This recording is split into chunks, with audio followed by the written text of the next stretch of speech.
मैं नरोत्तम लोरडी और आप देख रहे हैं हमारे YouTube channel Ambedkar People's Voice को। दरअसल आपको बता दें कि चुनाव का ऐलान है वो हो चुका है और सबसे बड़ा सवाल भी खड़ा हो चुका है।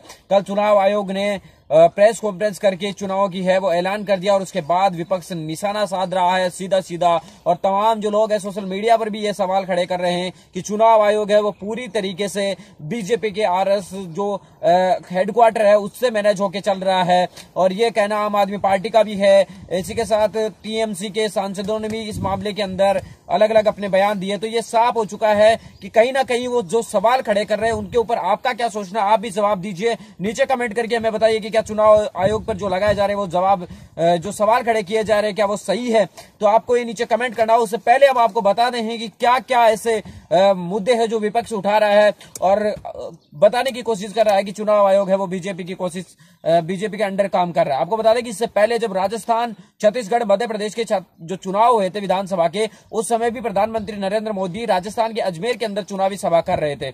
और प्रेस कॉन्फ्रेंस के लिए पहले चुनाव आयोग ने जो अपना समय तय किया था वो 12 बजे का किया था और 12 बजे के करीब, 12 बजे 1 बजे के करीब प्रधानमंत्री नरेंद्र मोदी की भी अजमेर के अंदर रैली होनी थी। तो उसके बाद प्रधानमंत्री नरेंद्र मोदी की रैली 1 बजे हुई, लेकिन चुनाव आयोग ने अपना कार्यक्रम रद्द करके उस कार्यक्रम को 5 बजे के करीब कर दिया था। तभी भी ये सवाल खड़े हुए थे और आज भी ये सवाल इसलिए खड़े हो रहे हैं कि कुछ ऐसे सवाल है जो विपक्ष की तरफ से उठाए जा रहे हैं, जो हमको मैं बताना चाहता हूं। विपक्ष एक सवाल ये उठा रहा है कि हर बार ये चुनाव जो होते हैं वो 5 तारीख के करीब ऐलान हो जाता है, लेकिन इस बार बीजेपी को अपने एयर स्ट्राइक जो पुलवामा में हुआ आतंकी हमला उसको भुनाने के लिए सरकारी खर्चे के ऊपर प्रधानमंत्री रैलियां कर सके, जिसका खर्चा पूरा सरकार के अंदर जोड़ा जा सके, इसके लिए बीजेपी की तरफ से मैनेज करके ये चुनाव है वो करवाए जा रहे हैं। और चुनाव आयोग को पहले से ही पता था 5 तारीख की बजाय, इसीलिए उन्होंने है वो 11 तारीख चुनी ताकि 6 दिन कम से कम प्रधानमंत्री को रैलियां करने के लिए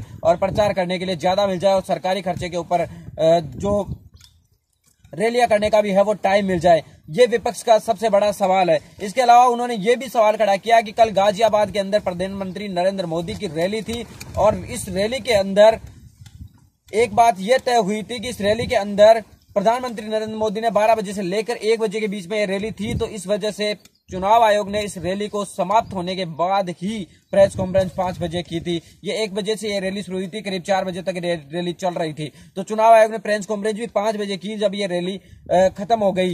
ये कहना है विपक्ष का। इसके अलावा भी एक सवाल खड़ा किया जा रहा है कि ममता बनर्जी और प्रधानमंत्री नरेंद्र मोदी के बीच की जो जंग है, जो लड़ाई है, वो किसी को कौन ऐसा व्यक्ति है जिसको मालूम नहीं है। सबको इस बारे में पता है कि कोलकाता के अंदर प्रधानमंत्री नरेंद्र मोदी और ममता बनर्जी के बीच जो युद्ध चल रहा है एक तरह का, वो कितना खतरनाक है। और इसके लिए जो प्रधानमंत्री नरेंद्र मोदी की तरफ से पश्चिम बंगाल में 7 चरण के अंदर ही चुनाव होंगे। मतलब जो पश्चिम बंगाल का जो चुनाव है वो पूरा का पूरा 7 तो चरण के अंदर होगा। पश्चिम बंगाल के अंदर कंटिन्यू रैलियां चलेगी, कंटिन्यू जितने महीने चुनाव होंगे वो 1 या 2 चरण में नहीं बल्कि 7 चरण के अंदर होगा। तो ये भी सवाल उठाया जा रहा है। इसके अलावा ये भी कहा जा रहा है कि जो महत्वपूर्ण राज्य हैं जैसे मध्य प्रदेश है, उत्तर प्रदेश है, बिहार है, जैसे महत्वपूर्ण जो राज्य है जिनके अंदर मुस्लिमों की संख्या ज्यादा है, दिल्ली के अंदर मुस्लिमों की संख्या ज्यादा है, वहां पर रमजान के महीने के अंदर ले जाकर इस चुनाव को रखा गया है कि जिस महीने में ये रमजान शुरू होगा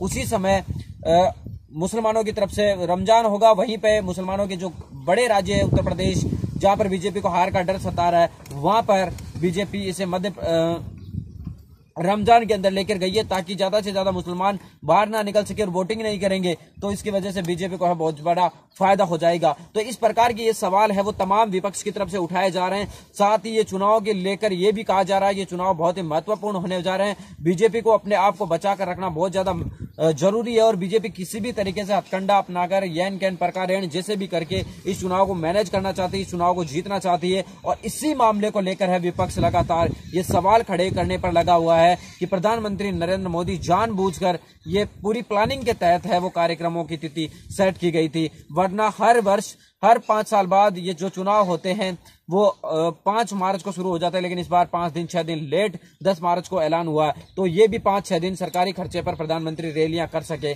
इसके लिए चुनाव आयोग ने प्रधानमंत्री नरेंद्र मोदी को ज्यादा वक्त दिया है। तो आप खुद ही बताइए कि आपको क्या लगता है, क्या नहीं लगता। तब तक हम आपसे लेते विदा। जय भीम, जय भारत।